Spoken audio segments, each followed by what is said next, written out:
L'oppression du silence. Dans ce flot insensé de pensées qui virevoltent dans nos têtes à chaque seconde, viendrait un jour quelqu'un qui me soutiendrait qu'il n'a rien à dire.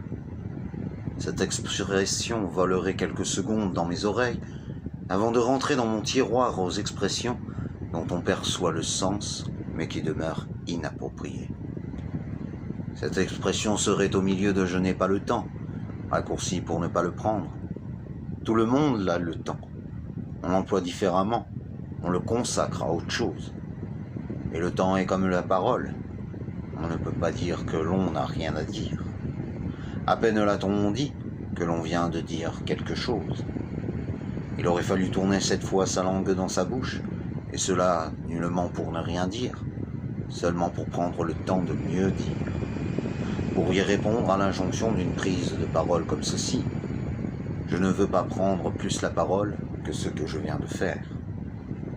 Bartleby aurait mieux fait en répondant « Je préférerais mieux pas ». Je ne suis pas Bartleby et je parle. Pour ne rien dire, diraient les médisants. Dites mieux, mes chers amis détracteurs. Ainsi, je devrais les inciter et nullement les brusquer. Et je poursuivrai. Ce n'est pas que vous n'avez rien à dire, c'est que vous le dites mal. Or j'ai bien déjà affirmé, on ne peut pas avoir rien à dire.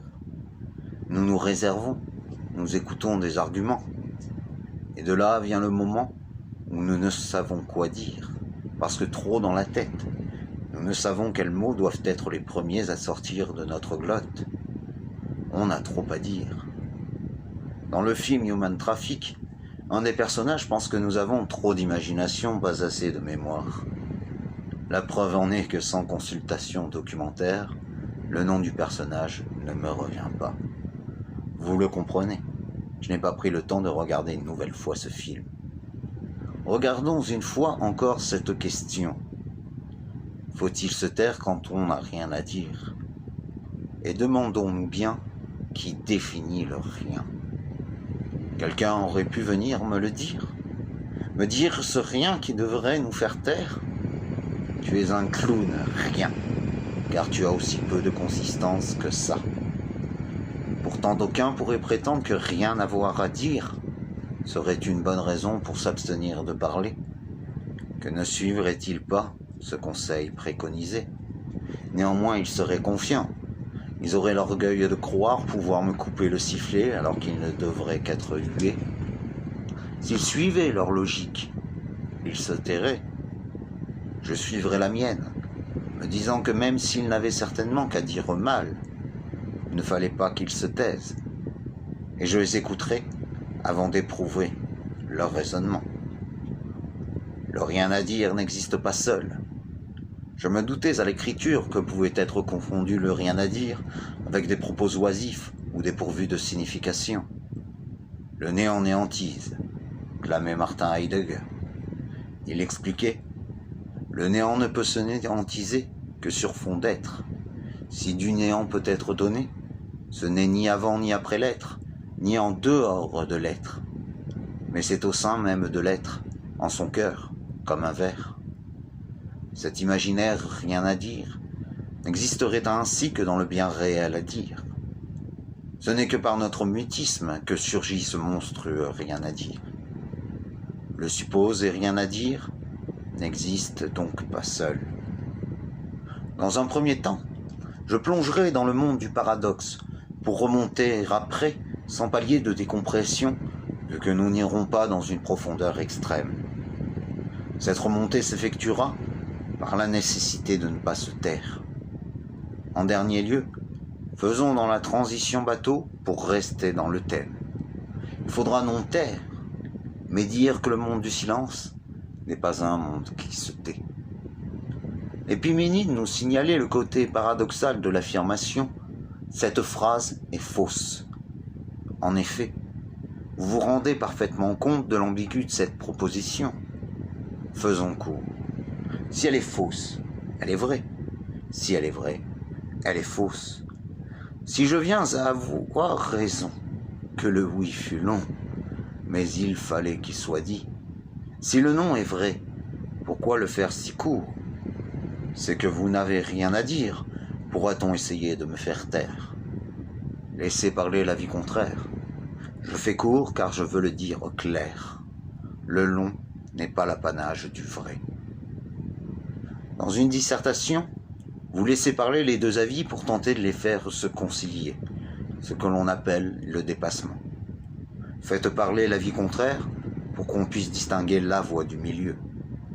Le souffle pour le discours est un autre exemple où l'on se tait, non pas parce que l'on n'a rien à dire, mais au contraire, pour préparer les mots qui doivent venir ensuite. À quel moment doit-on se taire? Quand l'autre parle? Là encore, ce n'est pas une question d'un quelconque rien à dire. Vous le savez aussi bien que moi. C'est une question de politesse. Les muets s'offusqueront que vous leur demandiez de se taire, vu qu'ils n'ont rien à dire. Mais laissez parler leurs mains. Nous ne savons pas les écouter. Le regard parle, votre posture parle, quand vous n'avez rien à dire. Alors, même silencieux, vous ne vous taisez pas. Et non, il ne faut pas se taire. Il est souhaitable de s'exprimer, ne serait-ce que pour dire que l'on n'a rien à dire, ou plutôt qu'on ne sait pas quoi dire. Que se taise la faute de la parole dans mes mots, comme le rien à dire est mort. Les dictateurs ne me feront jamais taire, ni mettre un genou à terre. Qui sont ces gens supérieurs m'affirmant que je n'ai rien à dire? Ce sont des créateurs de martyrs. Ce sont ces gens qui considèrent qu'une communauté a à se taire. Pourtant, je les ai écoutés.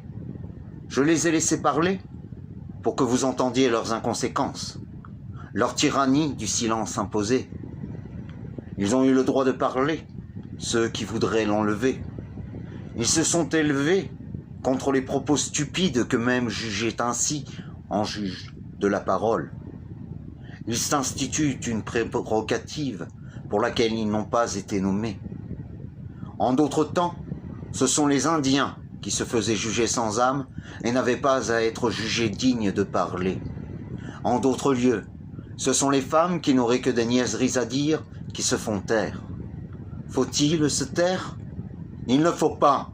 Vous n'avez pas à vous taire. Pouvez-vous accorder de prendre le temps d'une réflexion? Mais vous ne vous taisez pas. Votre silence dit uniquement que vous réfléchissez. Et mon silence parlera, encore, pour vous dire que c'est fini.